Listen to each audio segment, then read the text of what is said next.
comissão organizadora, sejam muito bem-vindas e muito bem-vindos ao primeiro seminário em rede da UFSB. Esse é um evento proposto pela reitoria, organizado pela PROGEAC, em parceria com a PROTIC, a PROEX, a PROAF, a PROPPG, com apoio da própria IACS, tendo a participação das unidades acadêmicas, comissão de ética dos servidores, das representações estudantil e técnica da universidade, na organização da grade da programação. O seminário ocorrerá até o dia 14 de agosto, durante todo o dia, com início de mesas às 10, às 14, às 16 e com conferências às 19 horas. Tem sido um prazer organizar e participar desse evento com meus colegas.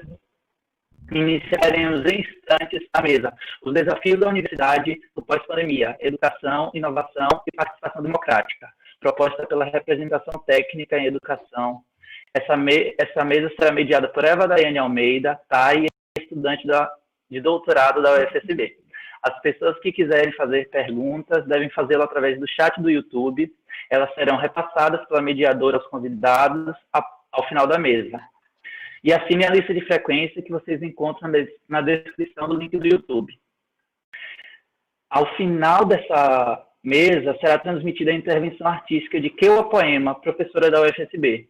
A intervenção dura 3 minutos, não deixe de conferir. Não deixe de conferir também a galeria de intervenções artísticas que tem lá no nosso site. Passo agora a palavra para Eva e boa mesa.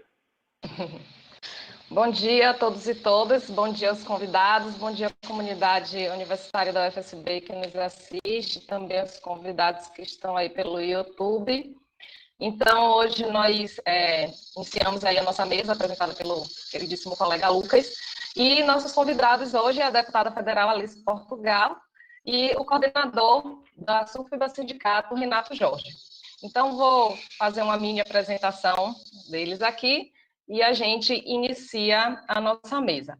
Então, Alice é farmacêutica e bioquímica, é servidora da UFBA, licenciada, deputada federal de 5º mandato, né, foi deputada estadual na Bahia por 2 mandatos e iniciou sua militância política no movimento estudantil. Foi liderança sindical da SUFBA durante muitos anos, é liderança sindical de destaque ainda, foi diretora da SUFBA, da FASUBRA, da Executiva Nacional da CUT, pela 11ª vez consecutiva, integra a lista dos cabeças do Congresso, do DIAP, e foi considerada a parlamentar da Bahia mais influente nas redes sociais pela pesquisa FSB Influência do Congresso 2020. Renato Jorge é coordenador-geral da SUFBA, coordenador do setor público da CTB e coordenador da FASUBRA, e também é servidor da UFBA. Tem histórico destacado na militância política e na luta sindical, tendo iniciado a atuação na década de 80. Então, é um prazer enorme tê-los aqui conosco, né? Em especial por ser 2 amigos queridos, que a saudade é grande. E vamos fazer uma explanação inicial, então, cada um fica aí com uns 15, 20 minutos, e depois a gente abre para responder as perguntas do chat, tá bom? Eu vou fechar meu microfone e minha câmera, Renato começa, e depois a Alice faz a participação dela. Então, Renato, é contigo a palavra. Bom dia a todos e todas. Quero agradecer o convite, né, feito aí pela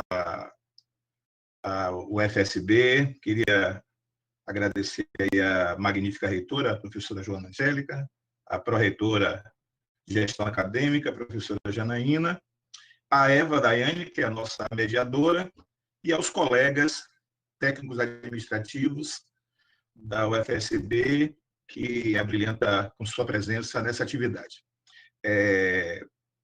A discussão sobre a universidade pós-pandemia nos deixa num espaço de pensar, primeiro, o que seria pós-pandemia, porque nós estamos vivendo, né, uma situação extremamente grave, uma crise sanitária mundial, né, e que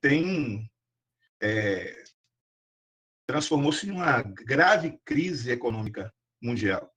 E o Brasil, né, em função da postura do governo Bolsonaro, uma postura, né, que o tempo todo tentou negar o tamanho do problema, né, aprofundou ainda mais essa crise que vem nos mostrado aí que não tem uma perspectiva de uma saída a curto nem médio prazo, e o Brasil desponta aí com um número elevadíssimo de mortes, né?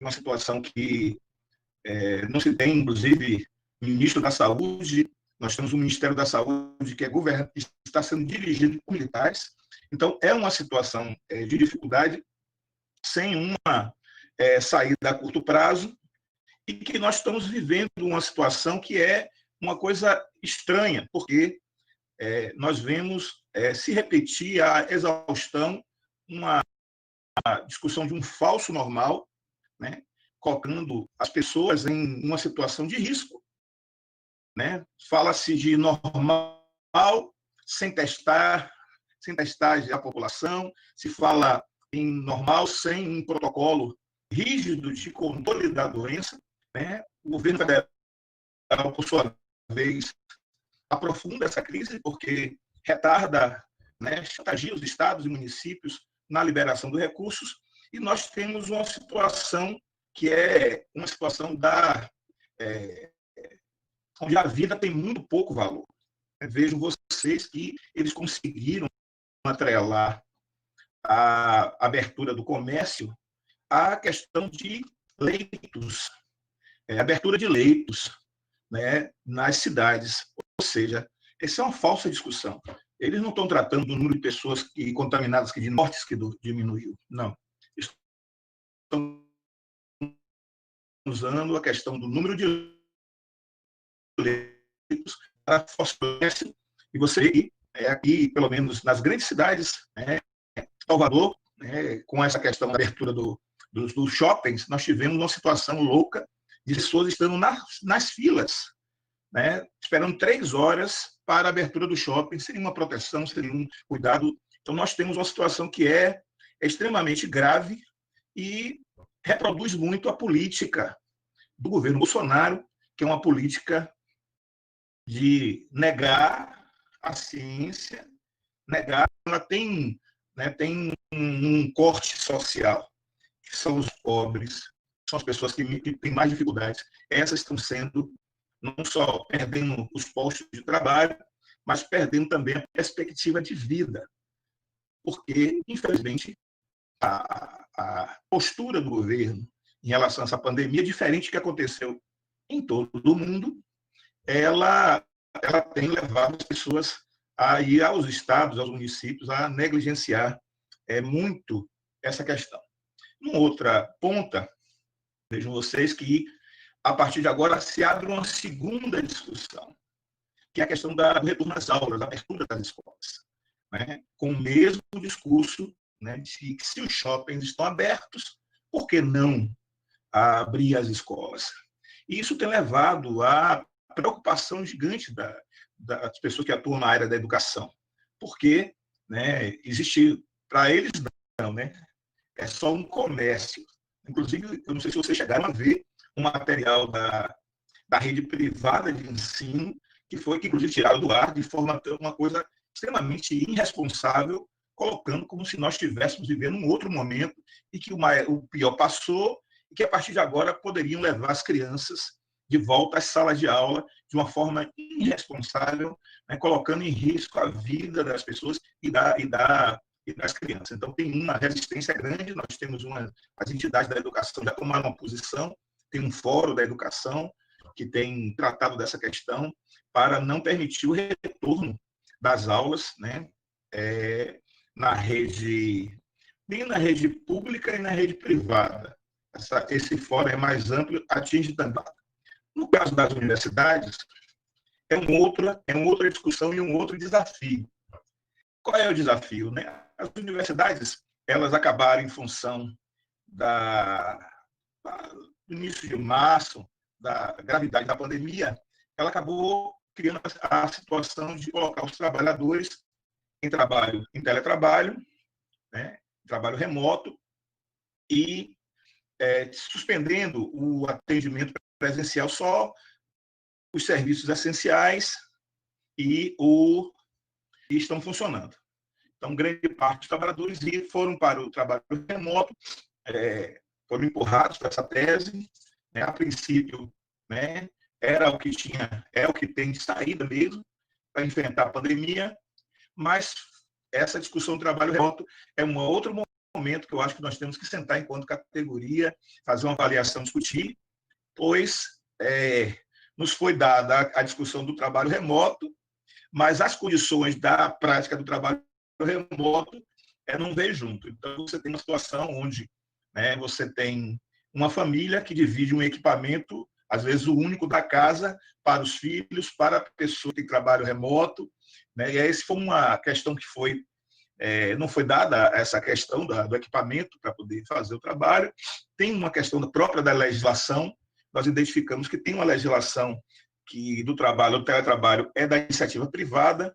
Nós ainda não temos uma legislação no setor público, que é uma outra discussão que eu vou esperar ali se vir para essa mesa para a gente poder trabalhar um pouco nisso, mas a ideia é que se tenha, né, uma construção de uma legislação que possa dar conta dessa questão do trabalho remoto. Porque onde existe o remoto, em órgãos que já praticam o trabalho remoto, que é o caso do judiciário, já pratica há algum tempo, né, os tribunais também já praticam, há uma discussão que está muito vinculada à questão da produtividade. Vocês têm ideia, tem um projeto piloto que foi iniciado com os trabalhadores da Previdência Social, e nesse projeto existe, para quem aderir ao trabalho remoto, a necessidade de produtividade acima da presencial em 30%. A média dos órgãos públicos que eles falam da questão da produtividade é em torno de 15%. Mas qual seria a diferença entre um trabalhador que está trabalhando numa repartição e está agora no trabalho remoto, que tem a necessidade de ter um aumento de produtividade de 30%, 15%? Não tem legislação para o setor público. Então, essa é uma discussão que nós vamos fazer no segundo momento, não vou enveredar por ela, né? Mas eu acho que é uma questão, porque tem as comodidades, a gente não pode negar, né? O governo tem dito que fez uma economia gigante com os custos, né? Inclusive, o governo já fala em desalugar prédios que foram alugados, né, para atender demanda do setor público, né? Já se tem uma redução, né, de recursos no sentido da contratação de trabalhadores terceirizados, e o governo já fala da questão que o governo baseia o tempo inteiro na questão da produtividade. As vantagens, que são também grandes para o trabalhador, essa questão do deslocamento. Então, com quem atua numa universidade como a UFRB, a UFOB, a UFSB, que nem sempre mora no município onde a universidade está instalada. Então, há uma comunidade dessa questão do acesso do transporte, do deslocamento, né? Há um tempo maior, em especial para as mulheres, em relação à família, está ali, mas é uma coisa que ainda vamos fazer uma discussão própria sobre a questão do teletrabalho. E vem essa discussão das universidades, que, em função das pressões, acabou trazendo a discussão dos semestres suplementar.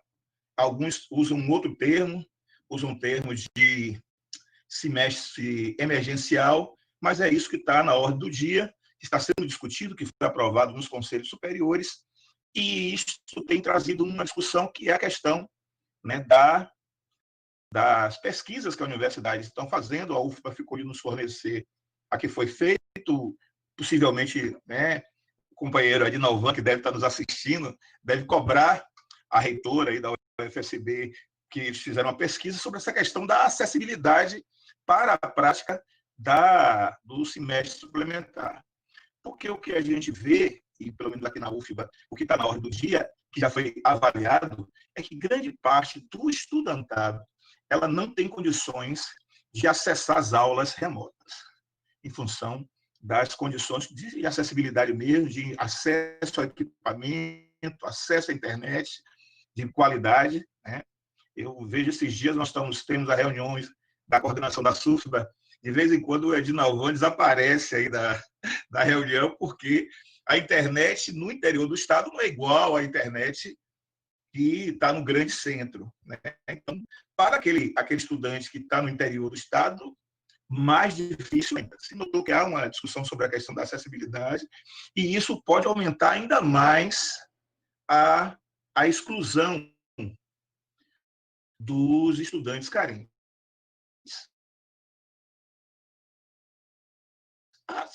Se fala também a questão do treinamento para os trabalhadores técnicos administrativos, né? Porque uma parte da nossa categoria, né, está não é dessa geração, é uma geração, nós estamos ainda num pacto de geração. Então, uma parte da nossa categoria que foi ao trabalho remoto e não está podendo fazer por falta de condições de treinamento, de capacitação e por falta de recurso, né? Inclusive, há uma proposta no sentido que o governo possa arcar com essas despesas, que seria um abono, alguma coisa, no sentido de garantir a compra do equipamento e a questão de internet de qualidade. Então, nós temos hoje uma situação que envolve o ICMETRE suplementar, mas aí veio, né, o que nós chamamos de uma bomba.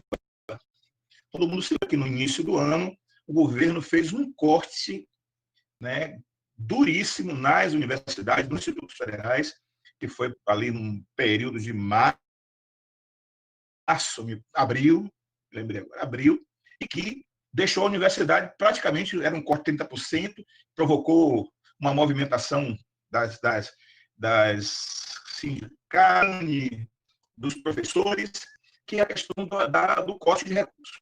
Agora o governo, essa semana, saiu com uma informação, né, de que vai mandar a peça orçamentária para 2021 com um corte que se fala acima de 18%. Ou seja, no momento que a universidade começa a trabalhar a possibilidade de um retorno, mesmo que virtual, o governo Bolsonaro faz um corte de 18%. O que isso vai impactar na vida das universidades? Vai impactar porque essa verba é uma verba que é a verba que trata do pagamento das contas do funcionamento da universidade. É conta de água, é conta de luz, é recurso para contratação de limpeza, recurso para contratação de segurança, é recurso para compra de equipamentos. Bom, eu não sei o caso da UFSB, mas aqui na UFBA tivemos um fenômeno com a engenharia. Quase todos os prédios necessitam de ar-condicionado. A estrutura montada, cada prédio é maravilhoso, mas a estrutura tudo para ar-condicionado. Bom, com a pandemia, com a orientação, né, de médicos especialistas, não pode usar ar-condicionado. Então, os ambientes não tem de parte dessas obras que seriam para adequar o ambiente da universidade. Para esse momento, esse recurso não virá. Também não virá, que aí é a parte mais grave que eu vejo também nesta discussão, que é a questão da assistência estudantil. Já se tem tido cortes profundos na questão da assistência estudantil. E a gente sabe que tem universidades que não conseguem funcionar plenamente se não tiver assistência estudantil, algo que possa garantir aquele aluno que possa se manter na universidade. E esse corte ele vai afetar diretamente a discussão da assistência estudantil, que vai ter um desdobramento grande nas universidades que vem lutando para garantir que não ocorra uma evasão escolar, que aquele estudante carente do interior do estado ele possa se manter, né? E a gente sabe como é difícil, diretamente com os estudantes, sabe como é difícil se manter. Esses dias eu vi uma iniciativa de uma rifa, né, que estão fazendo de um estudante, para você ver, é assim mesmo. E o governo Bolsonaro acabar de aprofundar essa discussão.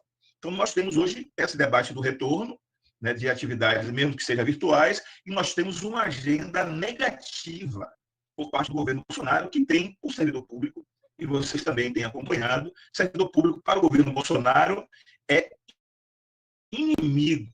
Então, o governo nos trata como adversários, como inimigos, e vocês viram naquela reunião que conseguiram gravar, né, da fala que o governo também tem se aproveitado do período de pandemia, como diz o ministro do Meio Ambiente, para passar tudo.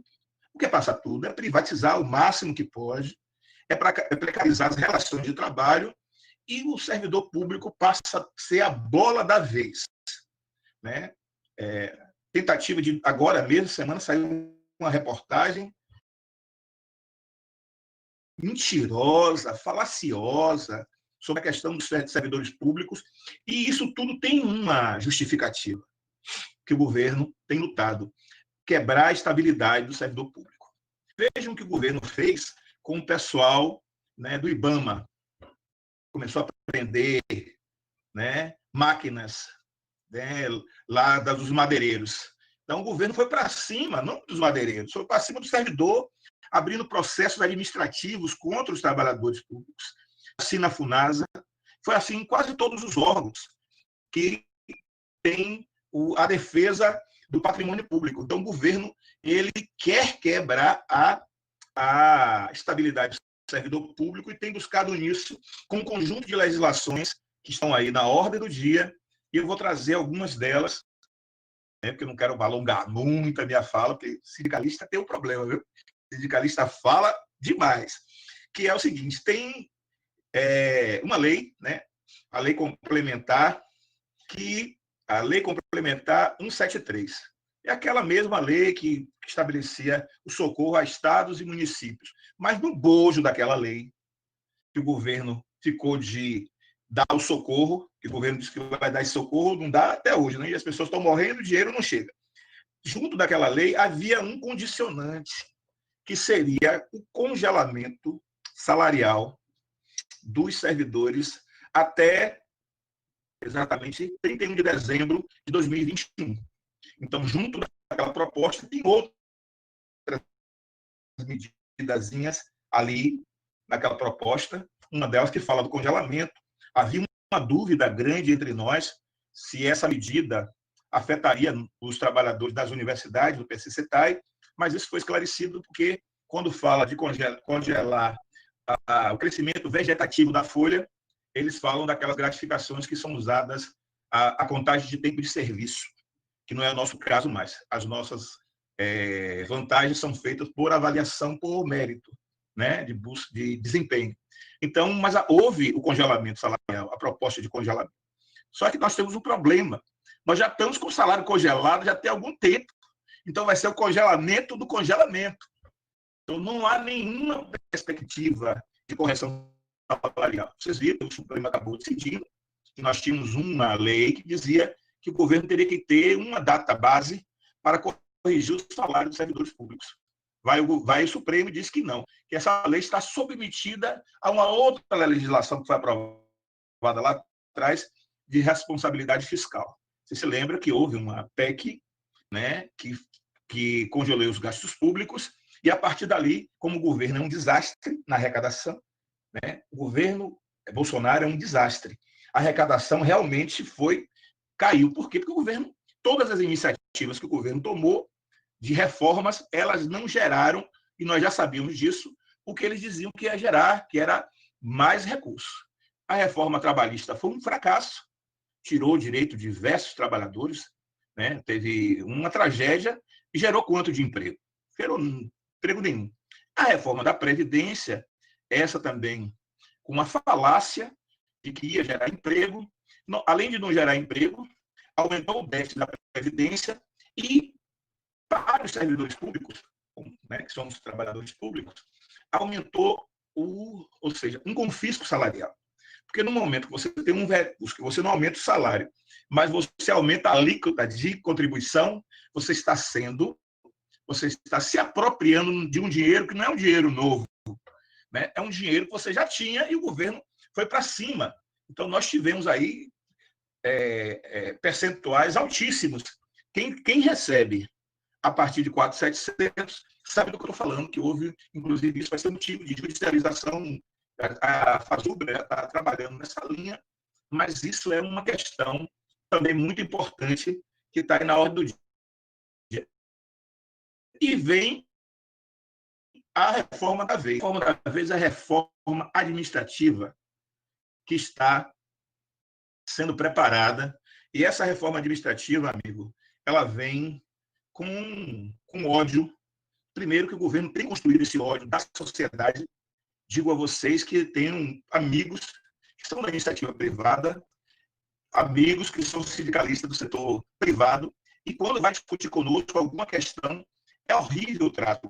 Vocês não podem reclamar de nada, vocês têm estabilidade. Lá na minha empresa, na minha fábrica, demitiu tanto. Vocês não são demitidos. Ou seja, como se o servidor público, né, não tivesse legislação própria que permitisse que o servidor, negligência, que ele pudesse ser demitido. O governo tem trabalhado com essa questão da reforma administrativa. Vem a criação de novas regras, fim do concurso público, né? Novas regras para admissão de trabalhadores, vem a questão da discussão da estabilidade, vem a mudança da estrutura das carreiras. O governo agora quer fazer, juntar tudo em todo mundo.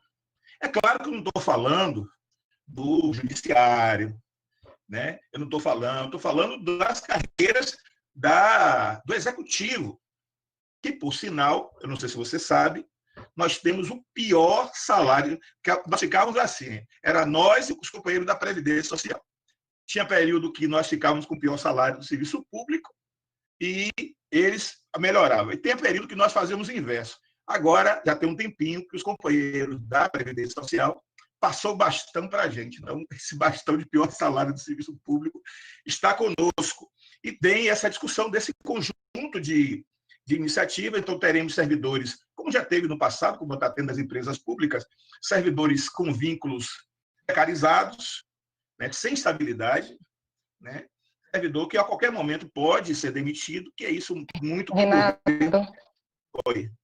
Eu vou pedir para você concluir para a gente poder passar para a Alice, porque a Alice tem sessão agora de manhã. Já tem 10 minutos. Já tem mais de 20, viu? Já está indo para 20? Mas me dê mais um tempinho. A Alice entrou? Não. A Alice já. Bom, então, vamos lá. Então, eu queria... Não podia finalizar, por favor, me deixe terminar de fazer meu negócio. Você me botou para falar porque você quis. Eu vi nessa discussão do seminário uma parte que eu li e diz assim, falando do seminário, a ideia de fazer uma reflexão, um evento que propõe um lugar de encontro da comunidade para refletir as formas e as condições, buscar condições humanizadas para atravessar essa crise. Eu vou finalizar minha fala com algumas reflexões, né? E achei muito interessante essa parte. E acho que a universidade deve aproveitar, a UFSB deve aproveitar este momento para fazer uma reflexão. Porque a gente fala muito do governo Bolsonaro, a gente fala muito do governo Rui, do Estado, fala muito do MEC, mas nós precisamos trazer uma discussão interna nas universidades. E eu vou deixar algumas perguntas aqui para que a gente possa trabalhar uma reflexão. Como servidores técnicos administrativos da UFSB no fortalecimento do avanço dessa importante universidade? Como é feito isso? Qual o lugar de fala dos servidores técnicos administrativos da UFSB? Né? Somos ouvidos? Os trabalhadores são ouvidos? Com a opinião dos servidores técnicos administrativos da UFRB, pode ajudar, né, nas esferas de poder da instituição para que as decisões que impactam a comunidade, elas possam ser debatidas e decididas de uma forma mais justa.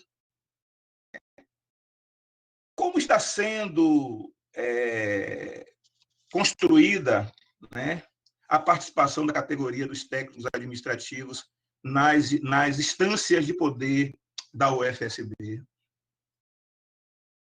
Como é a participação dos técnicos na gestão da UFSB?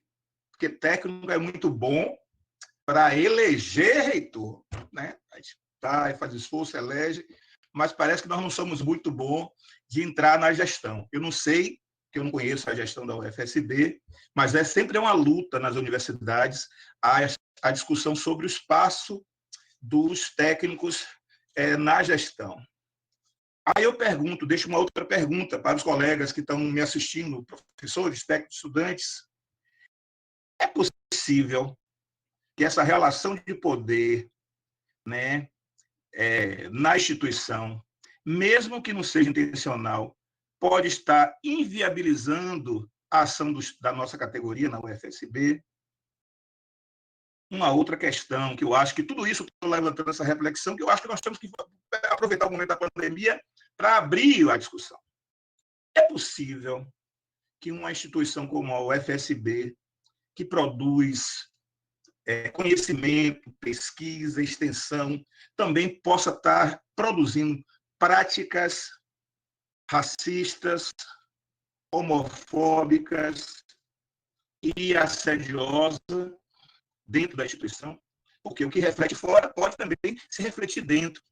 Como é tratado os casos? Se isso acontece, como é que a instituição trata esses casos?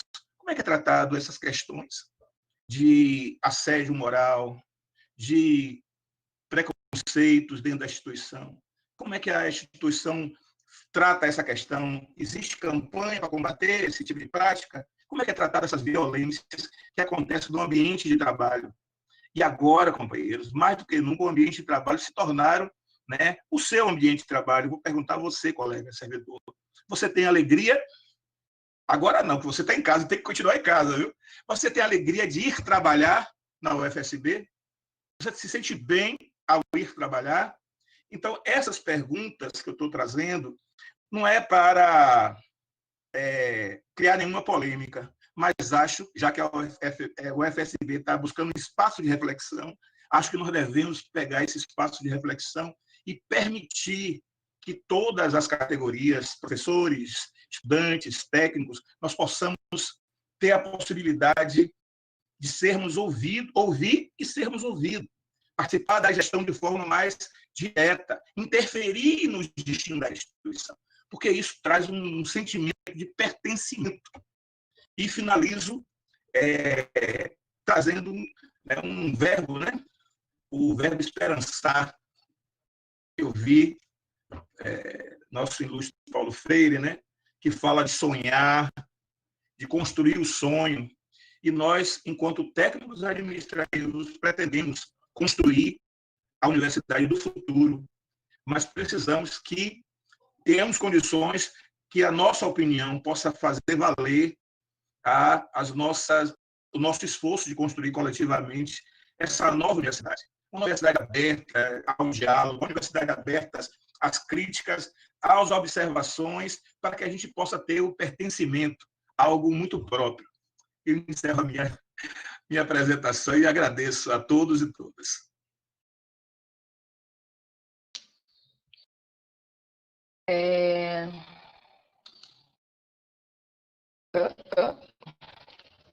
Obrigada, Renato. Queria agradecer mesmo a sua explanação. De fato, o que você traz aí são reflexões que, de fato, toda a comunidade acadêmica ela precisa refletir em relação a isso, né? Qual é a participação dos estudantes, qual é a participação dos técnicos, qual é a participação dos docentes, não só na gestão, mas também na construção dessa universidade que a gente quer, que a gente precisa, que a nossa região aqui precisa, né? Então, quando a UFSB ela veio para cá, ela veio pensando em trazer um pouco de esperança e desenvolvimento educacional, mas também desenvolvimento econômico a partir da formação de novas carreiras, da formação de pessoas da região, né? Nós temos uma universidade aqui como a UESC, que tem estudantes da região, mas tem muitos estudantes que vêm de fora. Então, muitos dos estudantes carentes da nossa região aqui, do sul da Bahia, não conseguem acessar a UESC. Então, a UFSB vem também para poder trazer mais esse espaço. Então, por isso também foi pensado os nossos colégios universitários. E, por conta disso, a gente precisa pensar coletivamente, não só a comunidade universitária, mas também a sociedade do sul da Bahia, de qual é a universidade, não só sul, né? Sul, extremo sul da Bahia, porque temos o campus também de Porto Seguro e Teixeira de Freitas. De que forma é que a gente pode construir uma universidade melhor para essa população, mas também para nós, enquanto servidores, enquanto estudantes, que fazemos parte do dia a dia da universidade. Então, trazer também a sociedade nessa busca dessa construção coletiva, dessa participação democrática nos rumos, no caminho da universidade uma situação necessária, é uma situação urgente. Antes da gente chamar a Alice, eu vou só fazer deixar só uma pergunta aqui, que eu vou pedir para Renato responder de forma breve, porque a Alice está tentando entrar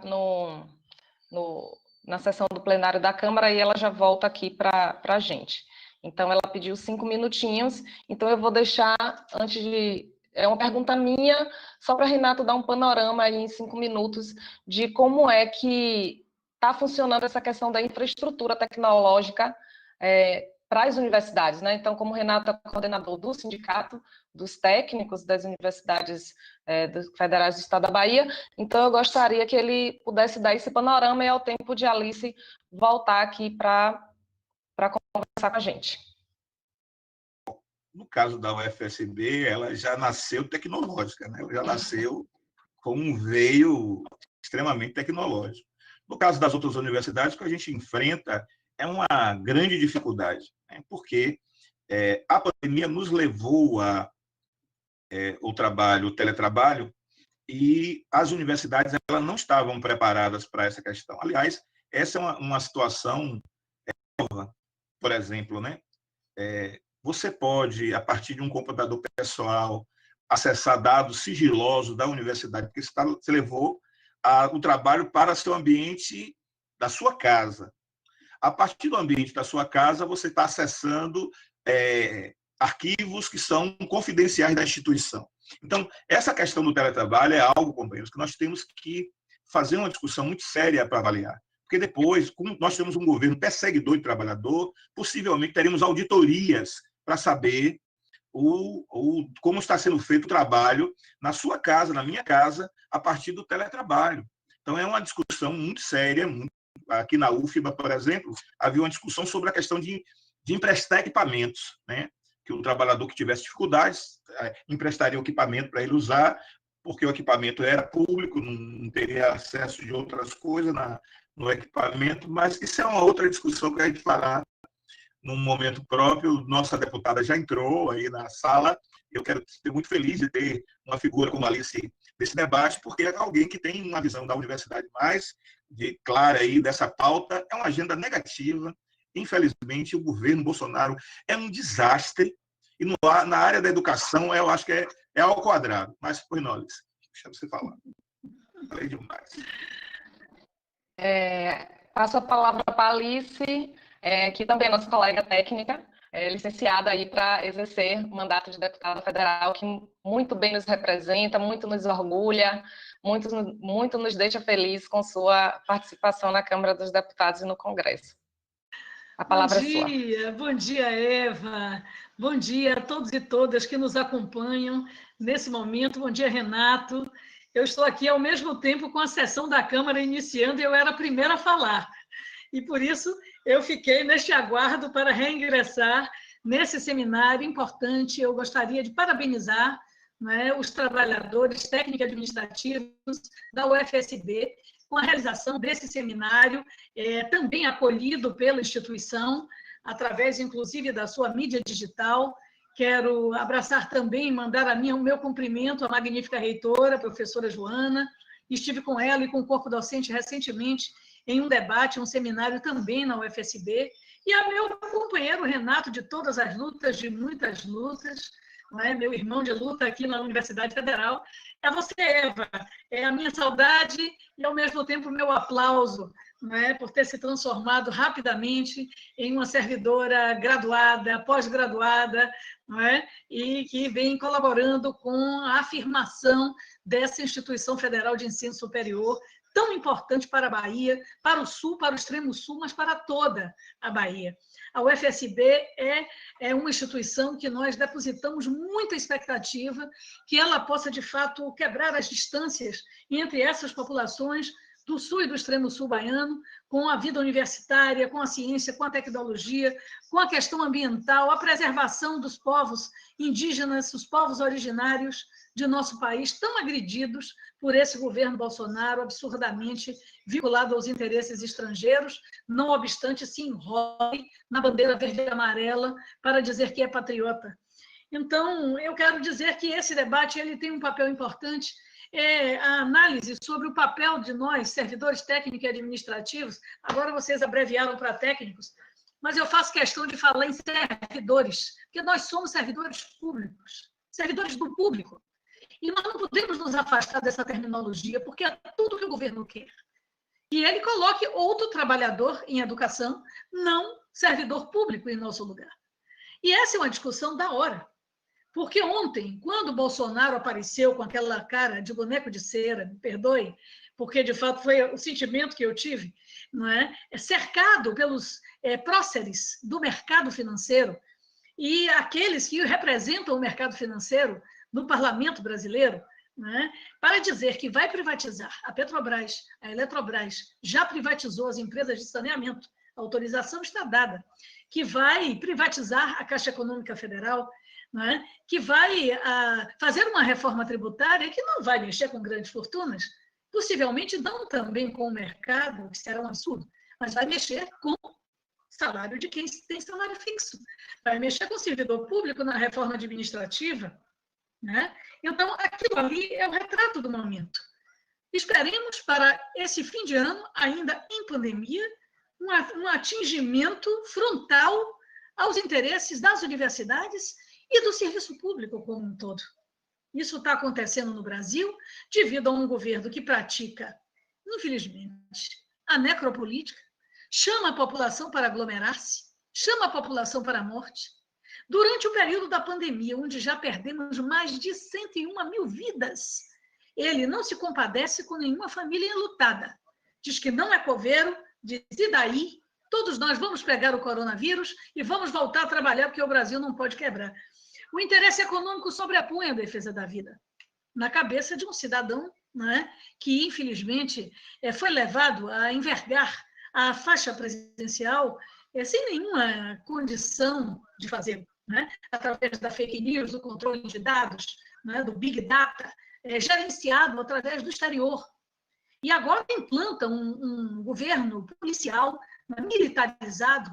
São milhares de cargos de militares em todo o país. Renato citou o IBAMA, porque enquanto eu esperava as breves comunicações, eu ouvi a sua excelente fala, Renato Jorge, nosso coordenador-geral da SUFBA. E, obviamente, isso não pode... Não achem que isso é longe de acontecer. Bolsonaro não tem vínculo conosco, não tem vínculo com as universidades. Quantos ministros nós já tivemos desde o início do seu governo? 4 ministros, uma instabilidade jurídica, administrativa. O primeiro era um vassalo de Olavo de Carvalho, um astrólogo, que é o ideólogo do governo Bolsonaro, diretamente nos Estados Unidos da América do Norte, não é? Cobrando publicamente sempre dinheiro de Bolsonaro por tê-lo eleito. Né? Aí não disse o que veio, o Vélez Rodrigues. O segundo foi o ministro Weintraub, que hoje é um fugitivo do Brasil, saiu sob os auspícios ilegais do Ministério das Relações Exteriores, depois de ter sido exonerado, volta ao cargo, muda-se o diário oficial na madrugada para ele que pudesse ingressar nos Estados Unidos ainda com o título de ministro, porque o Trump, que o Bolsonaro se diz grande amigo, não recebe brasileiros nos Estados Unidos pelo alto índice de contágio do coronavírus no Brasil. Aliás, ele já disse que foi um desastre a aplicação das políticas de saúde no Brasil de combate à pandemia. Então, o Weintraub entra nessa condição semiclandestina e está lá num cargo do Banco Mundial, agora até novembro, e que eu espero que ele não seja mantido, porque ele tem crimes a responder, né, no Brasil. Crimes de racismo contra judeus, contra indígenas, crimes de ameaça a ministros do Supremo, a instituições democráticas, crimes contra a saúde pública na aglomeração de pessoas em Brasília, uma absurda difamação e calúnia contra as universidades, de que as universidades plantavam maconha, eram produtoras de drogas ilícitas. Então, a Weintraub tem muito a que responder à história do Brasil. E nós não vamos ficar calados diante disso. né? O terceiro foi uma lástima, não é? Uma lamentável circunstância em que um senhor se expõe com um currículo recheado de inverdades e inconsistências, realmente uma questão vexaminosa. Eu, que ainda sou da geração que tem vergonha alheia, fiquei muito envergonhada com aquilo, no mundo acadêmico absolutamente inaceitável. E aquele senhor foi imediatamente retirado, né? Porque a desmoralização foi internacional. E vem agora esse senhor, que é um professor, não é? Com titularidade, pastor, e das composições muito conservadoras do ponto de vista comportamental, mas que na sua posse diz que vai respeitar a laicidade da educação no Brasil, ou seja, a educação para todos sem etc. Tomara. Mas ele aí contraiu o Covid-19 e ficou afastado logo, e na verdade não está exercendo. E o que nós tivemos de notícia esses dias da educação que nos atinge aos servidores de maneira direta foi o que Renato Jorge acabou de falar, não é? Exatamente os cortes previstos. Então, Joana, vamos nos preparar. Já estou marcando uma reunião da Andifes com a bancada, né, da minha bancada, já pedi, e vou pedir também para com toda a oposição, porque o Ministério da Economia já divulgou 4,2 bilhões de cortes. O MEC terá 4,2 bilhões. Desse total, 1 bilhão e 43 milhões, né? Eu não sou boa de número, mas para ficar bem claro, 1 bilhão e 43 milhões atingiriam as instituições federais de ensino superior e os institutos federais. Então, é mais um obstáculo para o funcionamento, mais um obstáculo para a vida das instituições, mais um obstáculo, inclusive, como o Renato muito bem falou, sobre a volta à presencialidade. E como é que você vai voltar sem dinheiro para adaptações? Porque a volta, ela inclui adaptações. Adaptação para a higienização, para a contratação de equipes, para manter essa higienização, não é? Para tirar a temperatura, garantir higienização de calçados, garantir ventilação nas salas de aula. Laboratórios são fechados, são herméticos, é a área de onde eu venho. Como é que funciona? Então, onde voltou, agora no Amazonas já tem não sei quantos professores contaminados, não é? Enfim, as aulas presenciais, portanto, elas ficam cada vez mais afastadas. E acho que essa discussão do trabalho remoto, né, como o Renato asseverou, é que talvez seja o caso de analisarmos uma regulamentação no âmbito das universidades, com portarias internas, porque se isso vira lei lá no Congresso, ela pode ser muito ruim para nós. É bom lembrar, querida Eva, né, minha pequena Eva, que a oposição, nos bons dias, tem 132 votos. Isso é muito triste saber que nós viramos uma minoria tão acachapante, tão esmagada, e que temos que usar nossa energia vital todos os dias para poder aprovar ou minimizar danos, como estamos fazendo desde a reforma da Previdência, minimizando danos, tira o BPC, né? Não permite a venda dos dados do INSS, essa fui eu, que eles queriam vender os dados do INSS para as empresas de propaganda, que você olha uma roupa na internet com o seu manequim, no outro dia você recebe 300 mil propagandas no seu modelito.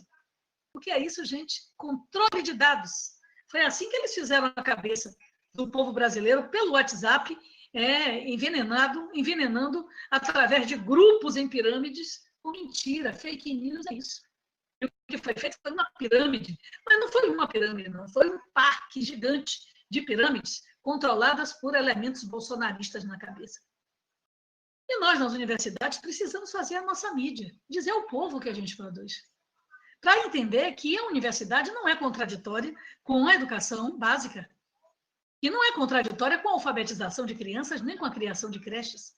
A criação de uma superestrutura da inteligência brasileira é fundamental, porque agora, por exemplo, como é que nós nos viramos com vacina? Né? A luta está grande.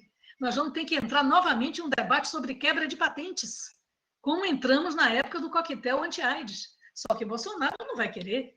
Se ele está fazendo propaganda de um medicamento específico, que é muito bom para a malária, mas não tem comprovação para a Covid, né? Um vermífugo muito bom para a sarna humana, não é? Sarna animal, piolhos, etc., mas muito precário ainda a garantia de que ele eleva a imunidade, né, no caso de uma prevenção à Covid. Então, tudo isso está em discussão. E nós precisamos de universidades com força para a pesquisa. Precisamos de uma Fiocruz com força para a pesquisa. Os institutos que temos no Brasil com força para a pesquisa. E o que vem é anúncio de corte. Né? Nós temos hoje um parque com 1,2 milhão de estudantes. 1.200.000 estudantes. Significa o quê? Que nós, servidores, nós fazemos parte do processo da construção acadêmica. É impossível que você funcione as instituições apenas com o braço docente.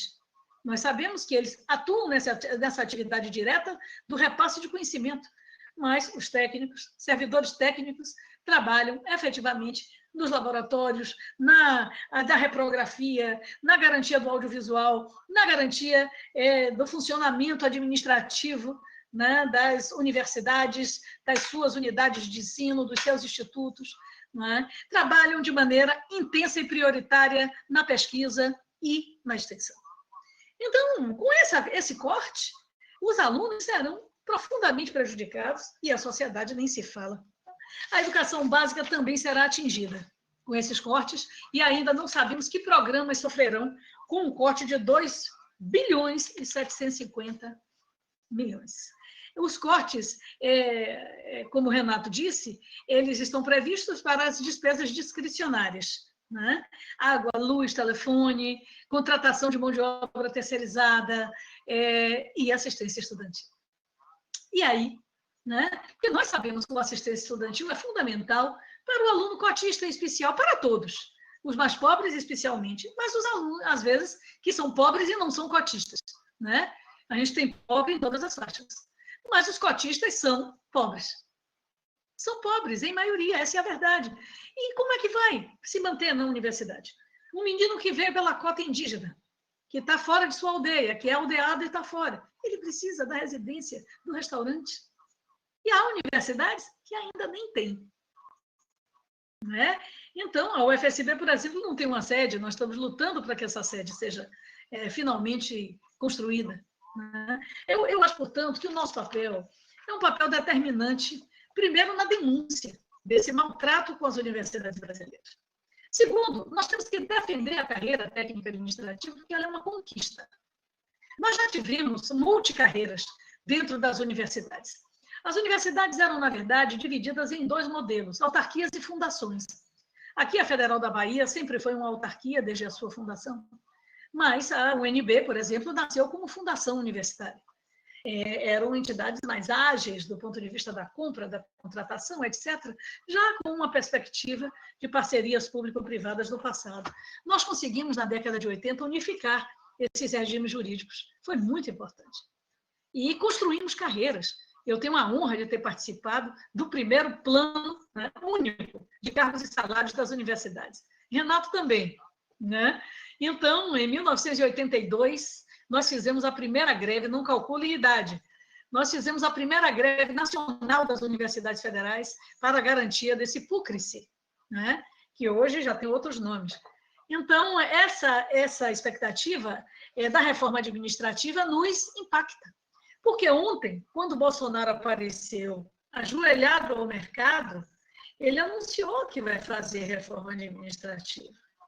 E o que ele quer é mais do que isso.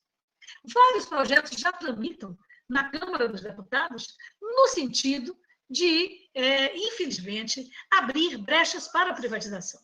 Tem uma deputada do Paraná, uma jovem, mas é filha de um ex-deputado, abertamente privatista, um dos defensores da criação da EBSER, a Luísa Canziani, é uma companheira delicada, né? Mas os projetos, por exemplo, agora tem um projeto que está na mesa para votar, andou mais rápido do que um supersônico, que é o que dá isenção fiscal às empresas que fizerem parcerias público-privadas com as universidades.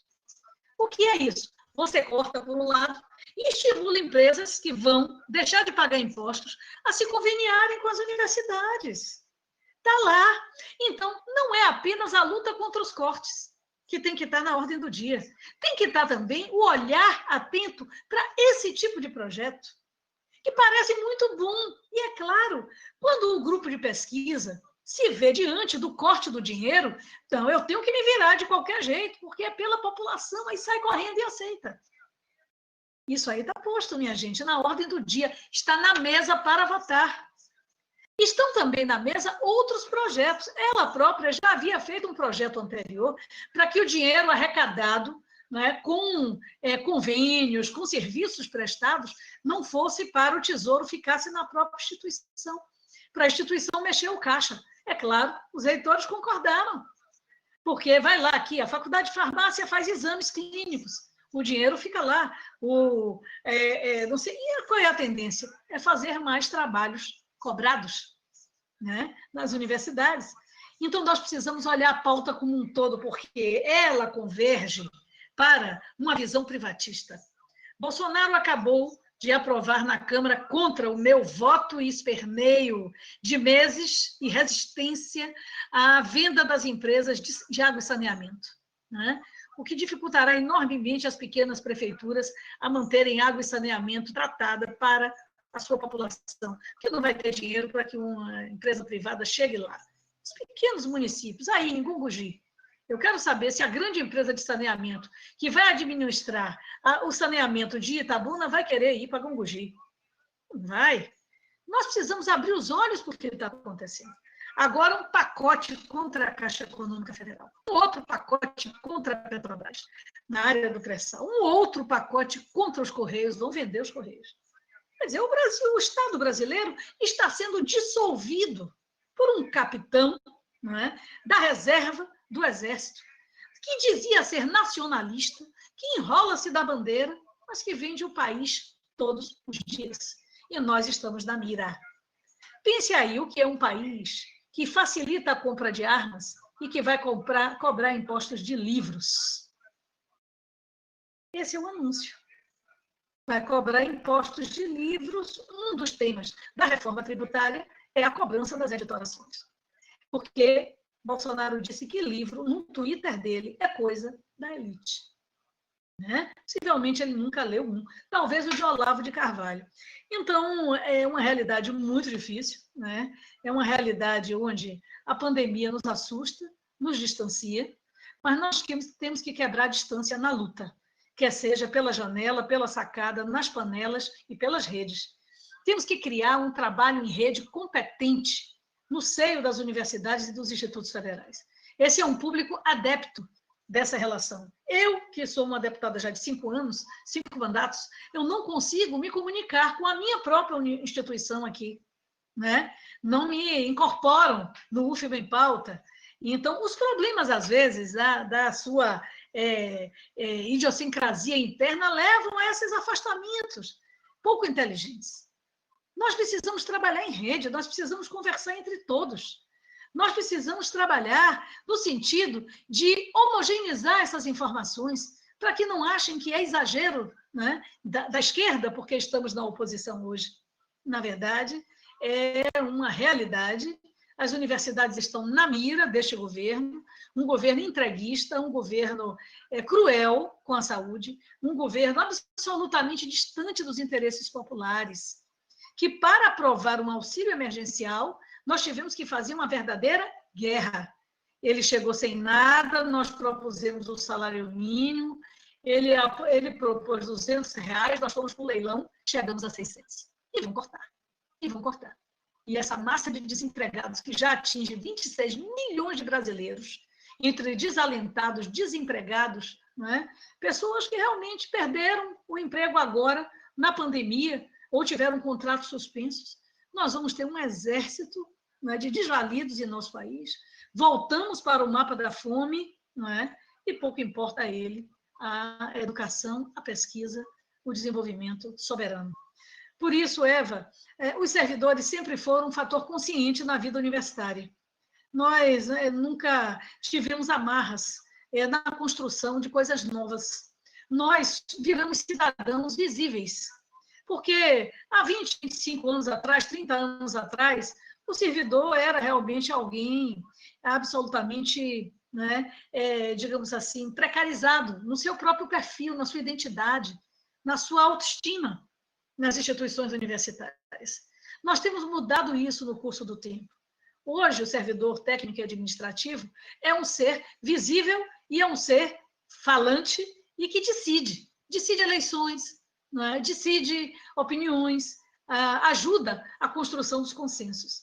E, na minha compreensão, nós precisamos fortalecer os sindicatos, né? Fortalecer, no caso do Sindicato das Universidades Federais, a nossa querida Asufibra Sindicato. E construir, a partir daí, esta base de resistência para impedir que Bolsonaro avance no seu intento de privatização, de quebra da estabilidade, de congelamento e ou redução de salários, de fim das carreiras, o que atingirá de morte o perfil dos trabalhadores técnico-administrativos das instituições federais de ensino superior. Seriam esses os comentários.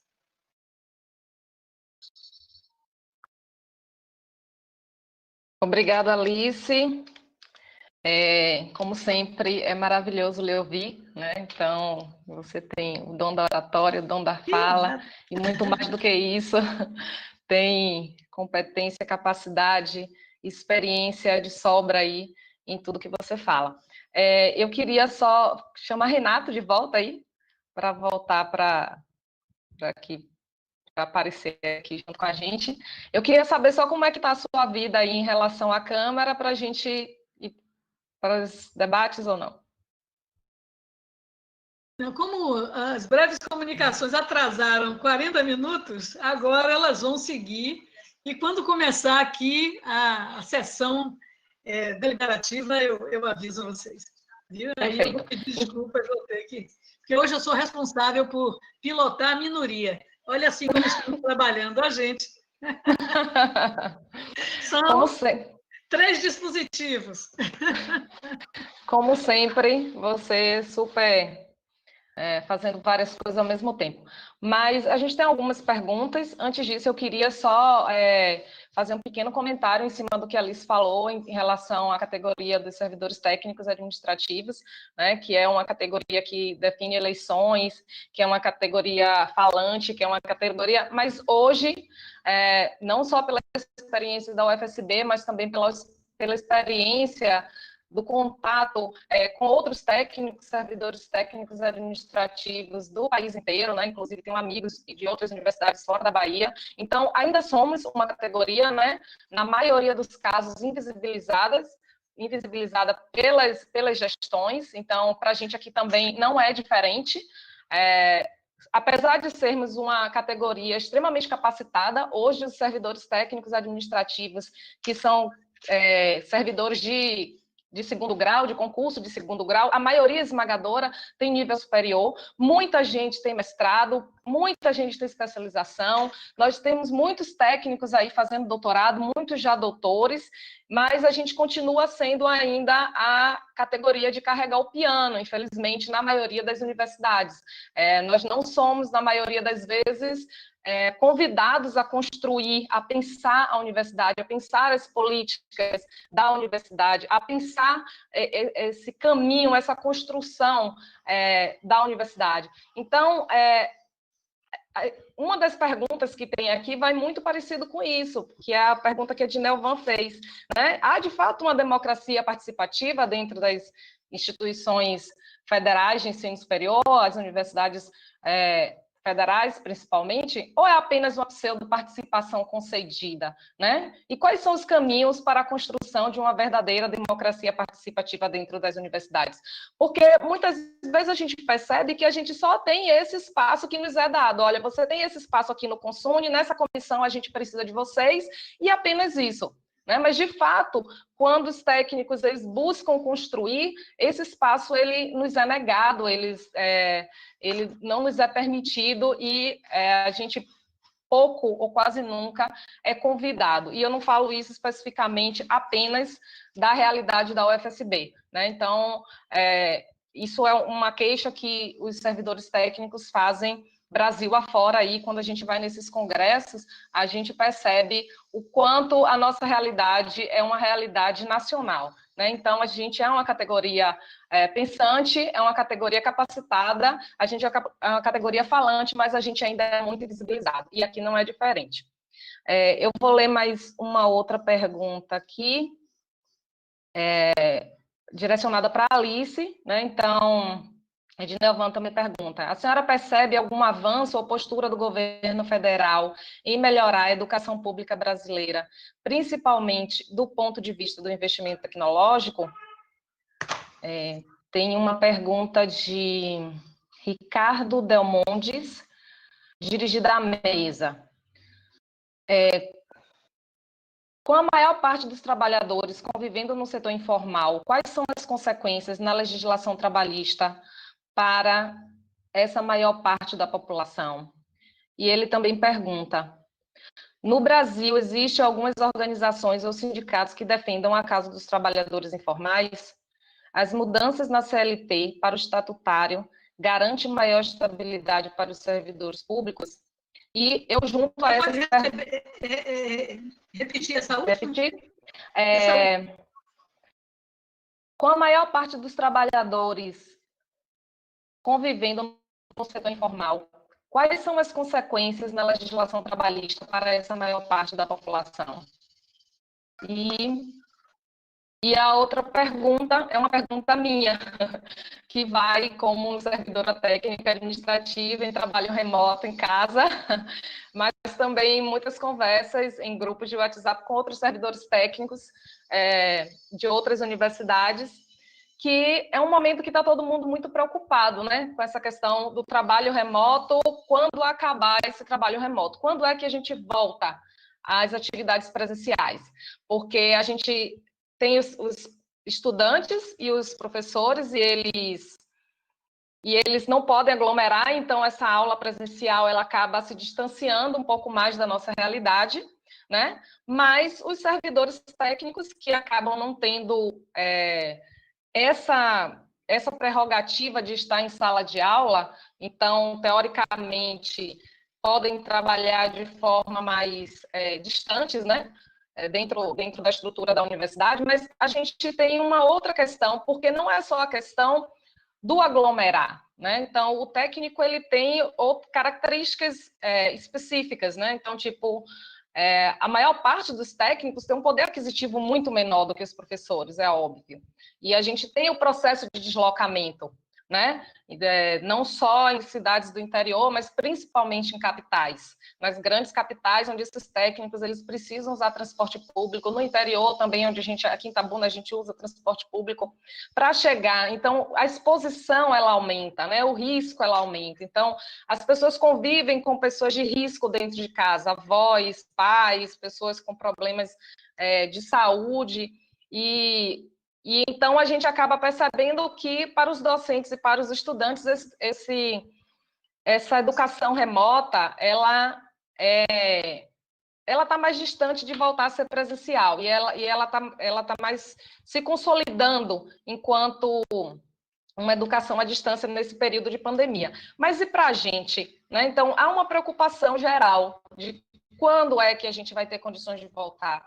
Então eu queria, assim, a Alice deu algumas ideias de que esse trabalho remoto ele possa ser organizado a partir de portarias dentro das universidades, mas eu queria também que Renato fizesse um comentário em relação a como tem sido essa discussão em outras universidades, em universidades maiores, né, porque ainda somos uma universidade pequena, iniciante, traçando o rumo aí da vida, mas as universidades maiores que têm uma estrutura que muitas vezes pode ser uma estrutura física, né, mais bem estruturada que a nossa. Como é que está essa discussão aí? Como é que está essa situação? E a nível nacional, há discussões em relação já a essa regulamentação do trabalho remoto, Alice? Você tem escutado alguma coisa em relação a isso? É isso, gente. Eu passo a palavra para vocês e eu vou desligar aqui minha câmera para que vocês possam responder. Começa, Renato. Senão eu solto a carretilha demais. Bom, mas primeiro, que assim, a universidade, ninguém tinha ideia, quando começou essa discussão do trabalho remoto, da dimensão da pandemia. O que aconteceu no começo de março, foi quando as universidades suspenderam o trabalho presencial, mês de março, é que se achava que seria uma coisa rápida. Só que não há uma previsão rápida para o retorno ao trabalho presencial. Até porque o Brasil é um ponto fora da curva. O Brasil não fez o dever de casa. Então, quando não se faz o dever de casa, aí fica o que existe hoje é uma coisa irresponsável da abertura do comércio, abertura da pressão violenta, e que levou as pessoas a voltarem, mas sem ter uma vacina, sem ter nada a curto prazo. Se fala da possibilidade de uma vacina, talvez no início do ano que vem, mas não se tem uma previsão.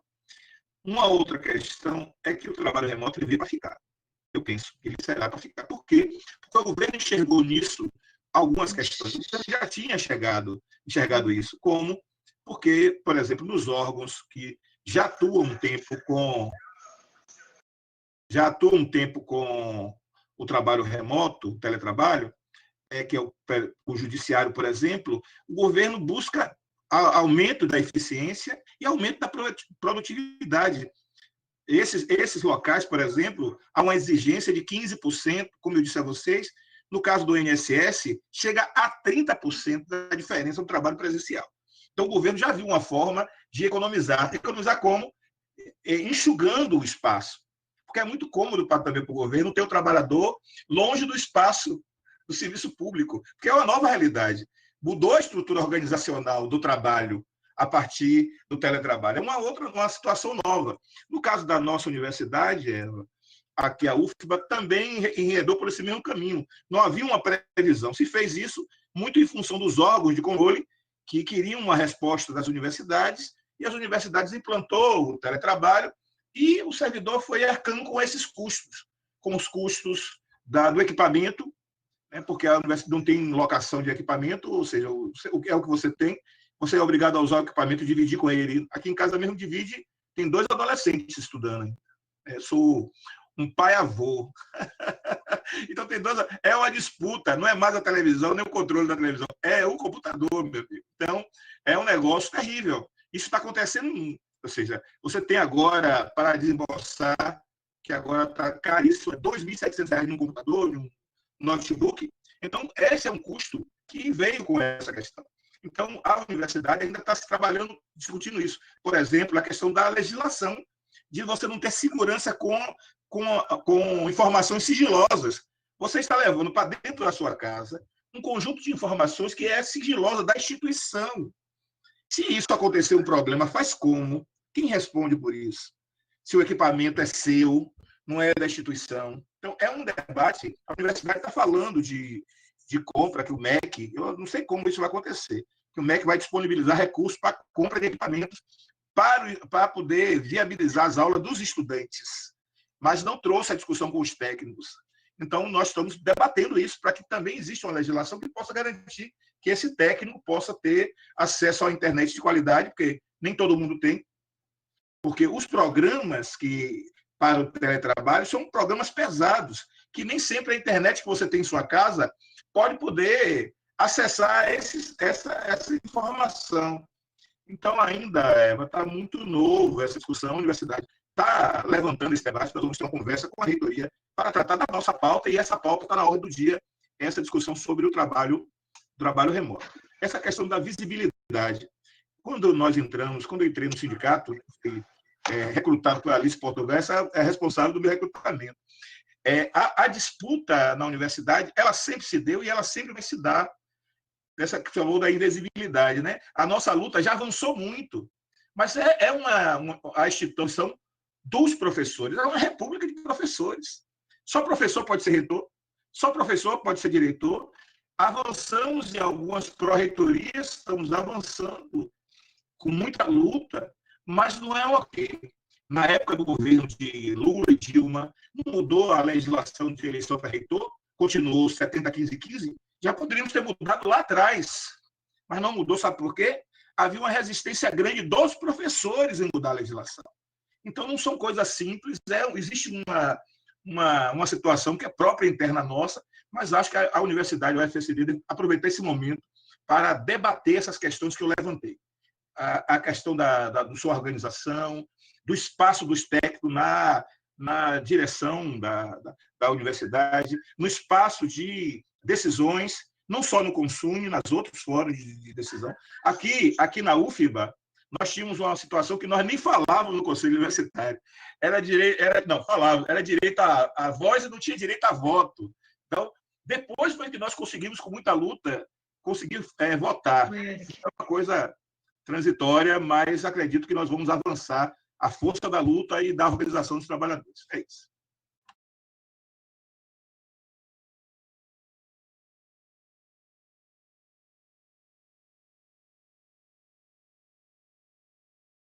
Desculpe, gente, o chamado estamos em obstrução.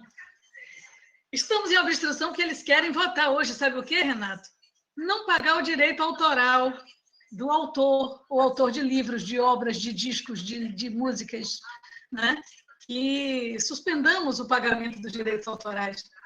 E eu vou direto às perguntas, porque tem tudo a ver com isso, com o que está acontecendo em nosso país. A legislação trabalhista ela foi profundamente mudada desde o golpe que Temer desferiu contra o povo brasileiro. Aliás, eu espero que ele volte do Líbano com outro golpe na mala contra Bolsonaro, para a gente animar amanhã. Né? Então, cuide-se, Bolsonaro, Temer no avião. O Temer ele mudou a CLT.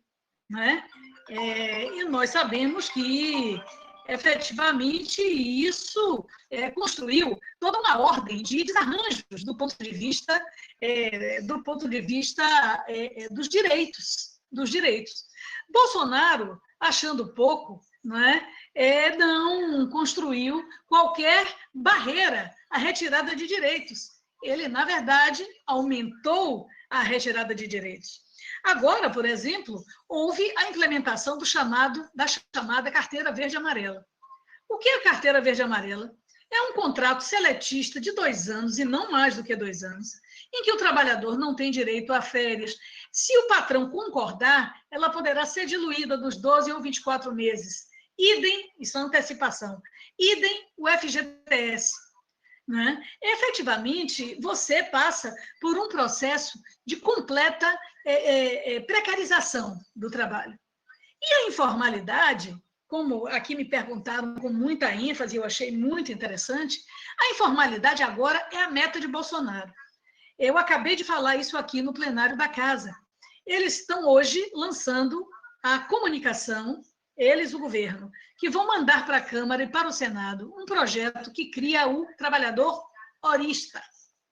Já não bastava o redão, que é o REDA, né, que todo mundo conhece no Estado, o redão de 2 anos para o governo federal e para a CLT, eles vão lançar agora a regulamentação do trabalho horista, como nos Estados Unidos. É escravo, não tem direito nenhum, é contratado por hora. É o aluguel mais rudimentar da força de trabalho. É algo que nem no feudalismo era assim, com o sistema de meia e de terça. Né? Ou seja, a meia aí no interior, que a gente sabe, a terra é do dono, divide a produção na metade é do dono que não trabalhou, metade é do trabalhador arrendatário, em tese. Né? E nem isso. É por hora, sem direitos. Então, infelizmente, eu não vejo que a informalidade ela traga qualquer proteção ao trabalhador. É óbvio que nós sabemos que o povo está na onda do se vire, né? E isso não começou agora na pandemia, já vinha desde o golpe de 2016. Nós já estávamos com 1,1% de PIB, já estávamos com o Brasil em declínio do ponto de vista do nível de emprego, já tínhamos 11 milhões de desempregados. Né? No começo da pandemia, 11 a 12 milhões de desempregados. Isso agora triplicou. E ele segurando o IBGE para o IBGE não soltar dados, segurando o INPE para não falar de dados ambientais, né? Militarizando o IBAMA. E aí, agora, o que ele vai fazer com a gente? Cortar verbas para diminuir a nossa influência e a nossa relação com a sociedade. Né? Há algum avanço de desenvolvimento científico e tecnológico nesse momento? O avanço é o avanço que as instituições e que o valor dos nossos pesquisadores têm. Então, você vê a Fiocruz pronta para fazer uma vacina, é algo importante. Hoje, descobrem o alto soro em equinos, em cavalos, né, para Covid, para o coronavírus, o novo coronavírus, ou seja, os animais que já tinham tido acesso ao vírus os cavalos desenvolveram no seu plasma uma quantidade de anticorpos de alta capacidade reativa. Vamos testar. Então, o nosso corpo técnico e o nosso corpo científico é muito bom. É muito bom, tanto que está nos institutos americanos, com fuga de cérebro, não tem uma equipe dessa que não tem um brasileiro, pelo menos. Né? E, sem dúvida alguma, esse trabalho residual que acontece, mas acontece com muito sacrifício. E se você desoxigena de recursos, como vem sendo desoxigenado, tira a verba do CNPq, tira a verba da CAPES, arrebenta com o Ministério da Ciência e Tecnologia, tira verbas dos institutos de pesquisa federais, CEPLAC, essa instituição maravilhosa que coordena o genoma vegetal brasileiro, que é a Embrapa. Eles estão matando por inanição. Então, eu lamento dizer que, infelizmente, nós estamos sem recursos para a ciência e para a tecnologia. E isso é muito grave, né? Então, eu creio que a informalidade no trabalho, a tendência à privatização do setor público, a quebra de recursos leva a essa dissolução do Estado Nacional, né? E aí, Eva, para a nossa parte universitária, há, de fato, uma democracia, ou como você disse, uma pseudo-participação concedida? Bom, eu acho que nós hoje temos uma democracia conquistada, uma democracia universitária conquistada, porque não se daria vou lhe dizer assim, de moto próprio, de jovens gestores que não viram essa luta, que não é o caso de vocês, que Joana participou de tudo isso, mas que não viram essa luta ser realizada, não é? Essa intuição. Então, o que é que nós temos que fazer? Não deixar a história morrer. Não é? Como dizia o velho João Nogueira, não deixa o samba morrer. Então, nós precisamos passar esse anel para quem mereça usar e, ao mesmo tempo, lembrar. Nada disso havia. Não é? Mesmo esta democracia ainda em gestação. Não é? Então, o que eu penso é que é necessário recontar a história para não ter que fazer o retrabalho. E a história é justamente essa, né? A história é a história efetiva de que nós precisaremos, né, constituir os avanços, nós teremos que furar bloqueios, participar de comissões com direito a voz e voto, não é? E isso tudo é algo que só se realiza com trabalho coletivo, com criação de seções fortes dos sindicatos em cada universidade. Né? Para dizer, olha, tudo bem, nós temos saber a oferecer nessa comissão, mas nós temos também necessidade de que nossa participação seja uma participação concreta e não apenas cosmética. Então, eu penso que nós, de fato, tivemos avanços, mas esses avanços eles precisam ser lembrados, né? Estimulados e reconfigurados do ponto de vista das atualidades. Isso é, de fato, fundamental. Você fala do trabalho remoto, e eu repito, porque eu falei isso na minha fala inicial. Na minha compreensão, hoje, botar para votar na Câmara dos Deputados e no Senado da República uma legislação para trabalho remoto, nós vamos perder. Nós vamos partir para regulamentar a hiperexploração. Na minha opinião, isso deve ser feito por acordo dentro das instituições. É uma modesta opinião. É uma modesta opinião. Porque se isso for feito com essa correlação de forças que nós temos na política brasileira, né, com ampla maioria dos setores de centro, que são o fiel da balança, mas que no momento estão com o fiel voltado para o governo Bolsonaro, na pré-eleição municipal em que eles querem tratores, retroescavadeiras, estradas, calçamentos, etc., é o que o centro político do Brasil prioriza na sua ação municipalista. Né? E tem aqueles outros problemas também, né? Que não é generalizado, mas tem. Nós todos estamos vendo aí. Né? E acaba sendo transversal. A corrupção é endêmica, nós sabemos que ela tem que ser combatida permanentemente. Mas o centro político, ele tem essa visão, né? Clientelista do atendimento, inclusive nós da esquerda somos demandados. né? Então, isso tudo é algo que... E estamos vetados, né, por Bolsonaro. A gente precisa ter isso em mente, né? O que é que pode ser feito internamente nas universidades para regulamentar o cotidiano da instituição? E como o Renato disse, cada realidade é uma realidade. Cada realidade, ela remete a você analisar as condições objetivas. E, é claro, não tem como voltar à aula dando aula em uma cidade e não dando em outra. Então, é necessário instituir, talvez, um remanejamento de recursos e de ações para o fortalecimento de plataformas digitais como essa e de socorro aos alunos que não tenham acesso. O governo do Maranhão, por exemplo, comprou milhares de chips para implantar nos celulares dos alunos, porque os alunos, em geral, têm celular, mas têm um celular pré-pago, com uma operadora pré-paga, com 1 giga, que não sustenta 2 minutos aqui uma plataforma como essa. Então, o que foi que Flávio Dino fez? Isso. Eu estou sugerindo aos prefeitos que defendem a educação que façam isso. Aí você me perguntaria, mas o ensino remoto substitui o ensino presencial? Jamais. Mas é uma ferramenta do momento, porque é a vida. Eu não tenho segurança de dizer a um pai como Renato que ele mande os filhos dele para a escola. Porque o menino pode voltar com o vírus e trazer isso para alguém da família que tenha comorbidades. Né? Então, e adoecer, porque tem casos de crianças que adoecem. Então, imagine nós já mais maduros, né? Os mais fortinhos, que o corona gosta, Renato, né? Então, nós precisamos nos preservar. E não há dúvida, portanto, que é necessário, enquanto a vacina não sai, usar as ferramentas disponíveis. E também para o trabalho técnico. Né? Se você pode continuar auxiliando numa pesquisa teórica, não é? Do seu trabalho remoto, cumprindo suas tarefas, respondendo às solicitações. Por exemplo, os trabalhos de mestrado e doutorado, não é? A inscrição e o contato com as agências de fomento, a facilitação do candidato, a facilitação do mestrando, do doutorando para a sua titulação, que tudo é informatizado. Se neste momento puder ser feito de casa, não é? Puder ser feito no seu home office, não é? É fundamental. O que a universidade precisa fazer para isso? Disponibilizar acesso à informação no seu servidor de confiança? Pode fazer.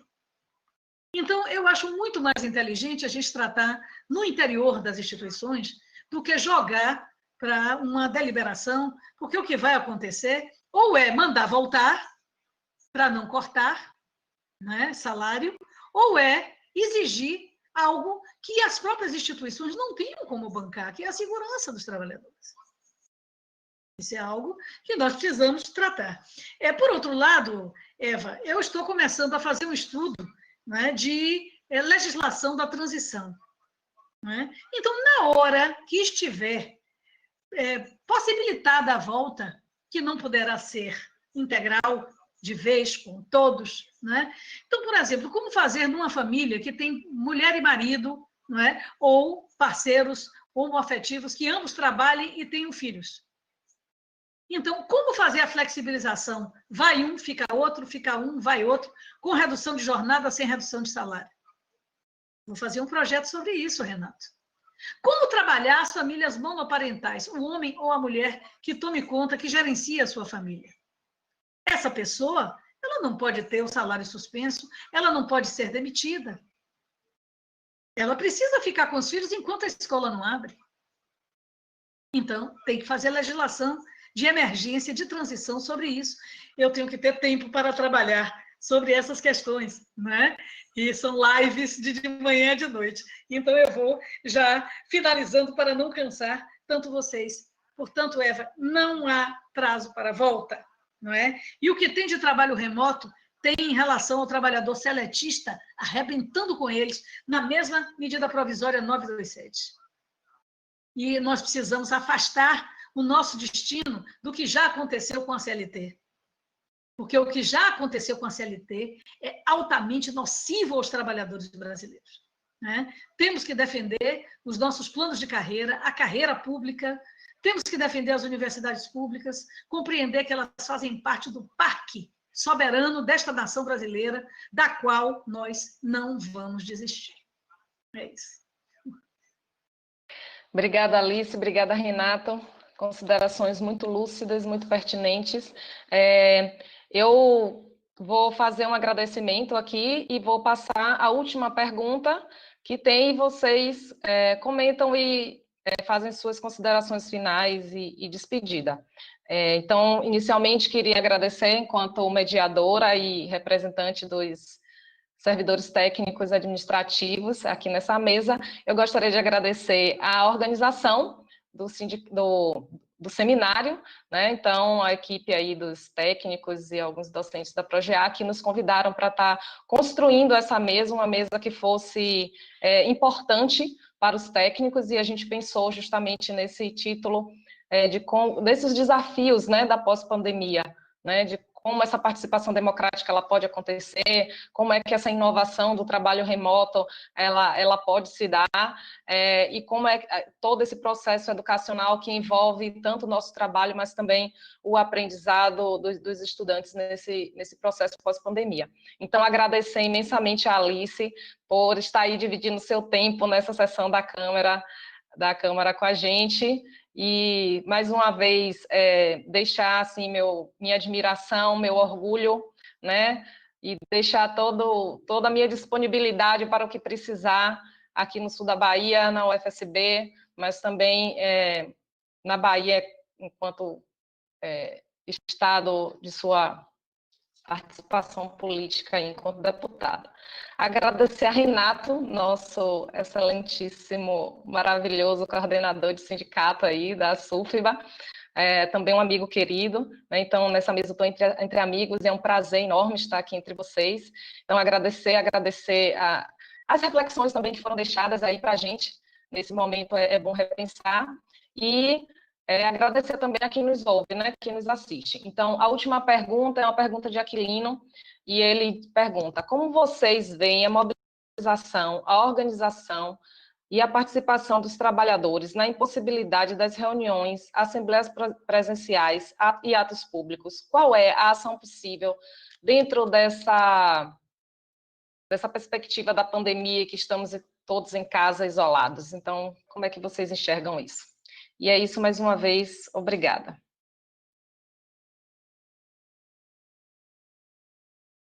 Está desligado seu microfone, Alice. Desculpe, eu gostaria de pedir a vez para falar primeiro, que eu vou ter que me retirar para falar na sessão, e eu queria, primeiro, em relação à organização dos trabalhadores, à mobilização, eu acho que essa pergunta é a pergunta, talvez, que fecha esse nosso encontro. Eu também estou muito orgulhosa de você, Eva Daiane, de todos os servidores da UFSB, né? Dessa instituição, que foi a que teve mais cortes no tsunami da educação, que nós reagimos e derrotamos o Weintraub. Ele não conseguiu o futuro, e se ele não conseguiu manter os cortes, ele não, apesar de prejuízos, ele não conseguiu acabar com a eleição de reitor, né? Nós vencemos. Vamos ressaltar isso, que nós vencemos. E nós, se organizados, vamos continuar vencendo. Eu acabo de ingressar com esse requerimento, convocando o ministro da Educação para explicar-se sobre os cortes, e, na minha compreensão, nós temos que adequar formas de luta. Né? Adequar de que maneira? Né? Manifestações simbólicas, quando necessárias, com distanciamento adequado, né? E muito trabalho de rede inteligente, campanhas, linkar as nossas redes. Ah, tá, Alice, você tem 100 mil aí no seu Facebook, é para o UFSB? Gente, eu compartilho imediatamente o que seja necessário a favor da universidade. A SUFBA tem tantos, não sei quem tem tanto, o sindicato do outro. Vamos fazer nossa rede. Vamos construir mecanismos de chegar nas pessoas, dizendo o que está acontecendo no âmbito do conhecimento, da ciência, da pesquisa, da possibilidade do filho do pobre continuar chegando na universidade, que foi o grande advento dos últimos 13 anos, em que estivemos à frente de um governo com problemas, mas com grandes vitórias para o povo.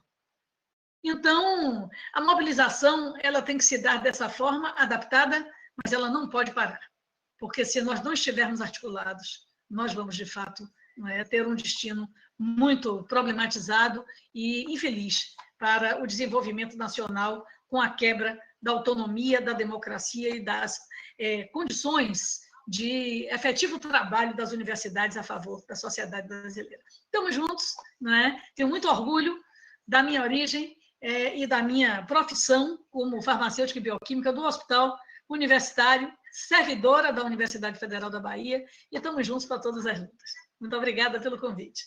Eva, Renato, meu respeito, minha admiração e meu aplauso pelo trabalho que realizam. Obrigada. Um abraço, Alice. Um abraço. Já posso, Eva? A fala é toda sua, Renato. Fica à vontade. Pois não. Eu queria primeiro agradecer a oportunidade e dizer ao colega, essa é uma pergunta importante, mas eu acho que requer uma reflexão coletiva sobre o papel, nosso papel enquanto trabalhador. Se nós continuarmos com a visão individual, sem entender que nós somos uma categoria, que nós temos que nos portar enquanto categoria, porque eles nos acusam de corporativos, né? Os técnicos são corporativos? Não, os técnicos não são corporativos. Corporativos são os professores, correto? Então, nós, enquanto categoria, nós temos que entender que nós precisamos de unidade entre nós. Tem problemas, tem diferença entre nós? Tem sim, mas nós não podemos permitir que tenha um ataque da categoria e não tenha uma reação enquanto categoria. Não podemos aceitar esse tipo de questão. Então, companheiros, quando um for afrontado, quando um for assediado, quando um for destratado, destratou a categoria e nós temos que ir para cima, não permitir nenhum tipo de questões desse tipo. Segundo, a questão da organização, da disputa interna dos espaços. Ninguém vai nos dar nada. Ninguém nunca nos deu. A disputa ela é grande e nós, enquanto categoria, temos que nos impor, enquanto categoria, para buscar os espaços e criar as lutas no sentido de aumentar a nossa presença nos diversos conselhos, nas estruturas de deliberação da universidade. Nós não somos jarros, nós somos categoria e nós queremos espaço para dialogar. A participação nas ações do sindicato, né?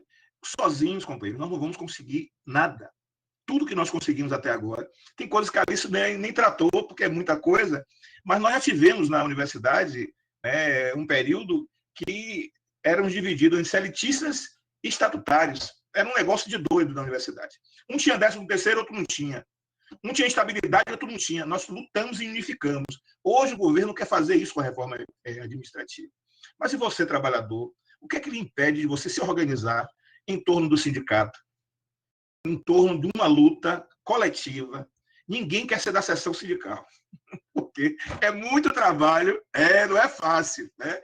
Quando tá buscando aí a pessoa que vai para o consúnio, eu sei que Maristela, Dinalvan, é uma luta, mas, companheiros, nós temos que emprestar o nome para poder ir para a disputa, porque senão alguém vai falar pela gente. Você quer que alguém que não seja da categoria fale por você, tome decisão por você, sem você minimamente poder tratar das questões, dialogar? Então, é uma coisa muito importante a organização. É a organização a partir da estrutura de resposta, da institucional, a partir do seu sindicato, filiar-se à SUFBA, está na ordem do dia. A SUFBA não faz campanhas de filiação, né? Nós não temos essa prática, mas acho que é importante da gente poder fazer a organização por local de trabalho, porque também não pode ser uma entidade que não atue nos locais de trabalho. Agora tem uma contradição, não existe local de trabalho. Onde é o local de trabalho? Né? Não tem um local de trabalho, né? Então, nós temos que nos organizar, o colega levantou, é isso mesmo, em rede, fazer as atividades possíveis com distanciamento, mas eu quero finalizar a minha parte, dizendo que eu estou muito feliz de participar desse debate, dizer que a SUFBA está de braços abertos para receber os colegas da UFSB. Nós temos uma liderança que foi recém-eleita, né, que é o companheiro Dinalvan, a companheira Maristela. Nós temos uma seção da SUFBA atuante e nós temos que nos impor enquanto categoria, com a nossa pauta. Qual é a pauta de reivindicação dos trabalhadores da UFSB para apresentar à reitora para tratar dessa questão? Nós temos que apresentar, porque se ninguém vai apresentar no nosso lugar. Se nós não levarmos a pauta, você está achando que alguém vai aparecer uma alma que vai dizer assim, não, olha, me lembrei. Não, não vai ter não, companheiro. Quem vai apresentar nossa pauta somos nós, levar o que nos interessa para discutir com a reitora. Então, nós temos que entender que essa é uma luta que não finalizou, e eu queria, sim, agradecer a oportunidade, que eu falo demais, né? Mas eu estou muito contente de participar dessa conversa. Quero dizer que a gente está juntos e eu acredito, tenho muita fé que nós vamos enfrentar esse desafio. Já enfrentamos a ditadura militar, né? Já enfrentamos muitos períodos de dificuldade e essa dificuldade vai passar e nós vamos vencer. Forte abraço a todos e todas.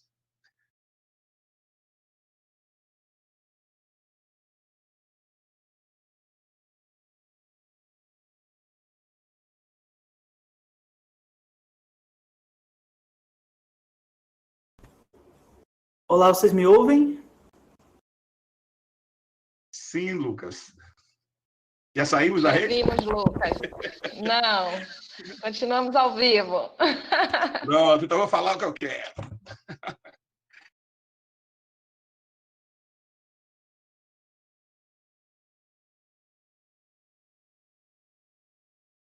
Luquitas, a palavra eu não toda ouço sua. você, gente, é por isso. Agora será transmitida a intervenção Desafio da professora Keua Poema, da UFSB. A intervenção dura 3 minutos, não deixem de conferir. Gostaríamos de agradecer a presença de todos e uma boa tarde. Voltaremos às 14 horas com a mesa Mediação Pedagógica